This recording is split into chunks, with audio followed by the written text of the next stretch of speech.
The phone vibrated in my hand as they lowered the casket, a soft, almost polite buzz. I didn't look. I was watching the rope burn into the gloves of the men doing the work, the way everyone avoided my eyes. Grief, it seems, is contagious. Then the screen lit up. Unknown contact. One message. It's dark in here. I'm not underground. Help. My chest didn't tighten. It hollowed. My son's number had been disconnected 3 months ago. I watched the carrier do it. I signed the paper myself. I typed back, steady. Who is this? Instant reply. Don't trust anyone. Check the casket. The priest's words drifted behind me. Dust, rest, peace. I wasn't listening. My wife caught my eye, her face perfectly arranged in concern. Are you okay? I nodded. I always nodded, because panic is loud, and lies hate silence. When the crowd shifted, I stepped back, then farther. Then I was running, past headstones, past trees, toward the fresh earth that held what was supposed to be my son. I forced the casket open. It was empty. No body, no disturbed lining, just space, and the sudden suffocating understanding. This funeral was never about death. It was about burial. The police said my son drowned, a river, an accident, teenage recklessness wrapped in official language. They never found a body intact enough for viewing. Closed casket, easier that way. My wife cried the right amount, not too much, not too little. Her grief came in controlled waves, always when someone was watching. At night she slept like someone who had already made peace.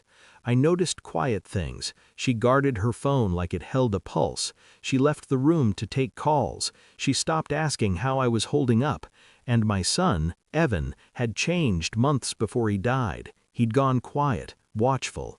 "Dad," he said once, not looking at me, "do you think people can disappear without really disappearing?" I laughed, told him to stop reading conspiracy forums. He didn't smile.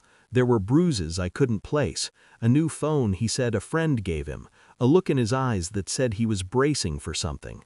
I assumed drugs or trouble. I didn't assume betrayal. That was my first mistake. After the empty casket, I didn't confront anyone. I went home, sat in the dark, and started collecting truths. Phone records, cloud backups, deleted messages that weren't deleted enough. Evan had been texting a number saved under a fake name. Hundreds of messages, none about school, none about friends. They were about fear. He knows. She said she'd handle it. I don't feel safe. She, not me. Financial records came next. A private account my wife had opened, regular transfers, consistent. Then the DNA report, not addressed to me, to her. Evan wasn't mine. He was someone else's secret carried in my house for 17 years, wearing my last name like camouflage. I kept breathing. I kept smiling. I even held my wife when she cried, this time because the police reopened the case. She didn't know I already had the ending. What I didn't know yet was whether Evan was alive, until my phone buzzed again. They lied. I ran. I'm safe, for now. My hands shook for the first time, not with fear, with precision. I met her in the kitchen, morning light, coffee steaming. I placed the DNA report on the counter between us. No accusation, no tone, just paper. She stared at it too long, then too briefly. "Where did you get this?" I shrugged. Her face cracked, a controlled fracture. "He was never supposed to know," she whispered. "But he did," I said. "Didn't he?"